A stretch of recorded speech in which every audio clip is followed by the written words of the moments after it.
V9 news స్వాగతం. నా పేరు కిరణ్ కుమార్. ఇప్పుడు హెడ్లైన్. జగన్నాథ స్వామి రథయాత్ర సందర్భంగా దశావతారంలో ఈరోజు శనివారం ఏకాదశి కావడంతో లక్ష్మీనారాయణలుగా జగన్నాథ స్వామి భక్తులకు దర్శనమిచ్చారు.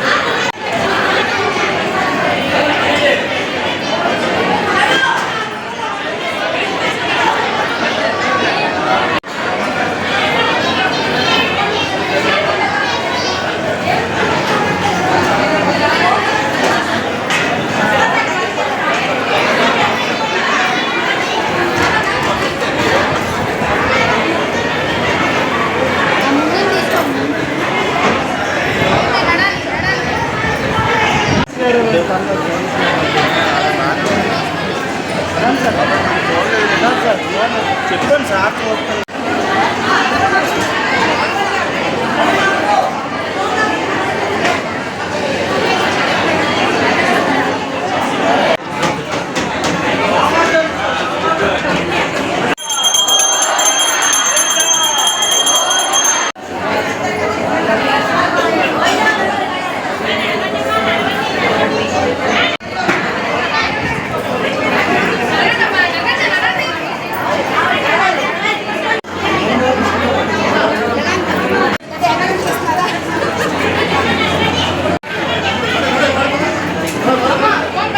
పేరు టి రాజగోపాల్ రెడ్డి. నేను టౌన్ కొత్త రోడ్ జగన్నాథ స్వామి దేవస్థానం యోగా పనిచేస్తున్నాను.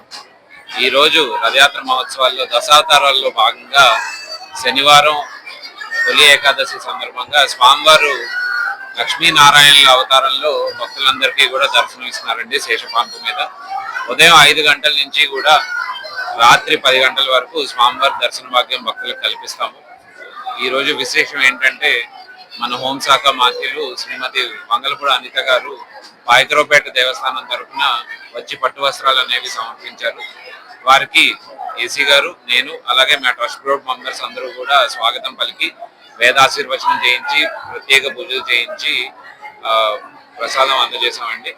అలాగే దాని తర్వాత కనకమహాలక్ష్మి అమ్మవారి దేవస్థానం తరఫున ఈఓ సుజాత మేడం గారు వచ్చి ట్రస్ట్ బోర్డ్ మెంబర్స్ కూడా వచ్చి ఆ స్వామివారికి పట్టు వస్త్రాలు సమర్పించారు.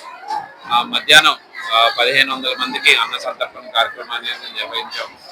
సాయంత్రం సాంస్కృతిక కార్యక్రమాలతో ఈ రథయాత్ర దశావతారాలు ముగుస్తాయండి. రేపు ఉదయం 9:30 గంటలకి స్వామివారిని రథం మీద వేయించేస్తాము. 9:30 నుంచి 3:30 వరకు కూడా స్వామివారి రథం మీద దర్శనం ఉంటుంది. సాయంత్రం 5 గంటలకి మన నియోజకవర్గ ఎమ్మెల్యే గారు వంశీకృష్ణ శ్రీనివాస్ గారి చేతుల మీదుగా తిరుగు రథయాత్ర అనేది సుమారు కిలోమీటర్ వరకు టౌన్ కొత్త రోడ్లో వేయించేసిన దేవస్థానం వరకు సాగుతుందండి. భక్తులందరికీ కూడా రేపు తిరుగు రథయాత్రలో అధిక సంఖ్యలో పాల్గొని ఈ రథయాత్ర మహోత్సవాలు అత్యంత వైభవంగా నిర్వహించడానికి తోడ్పడిన మీడియా వారికి, అలాగే పోలీస్ శాఖ వారికి, జీవీఎంసీ వారికి, వాళ్ళందరికీ కూడా నా ప్రత్యేక ధన్యవాదాలండి. Thank you.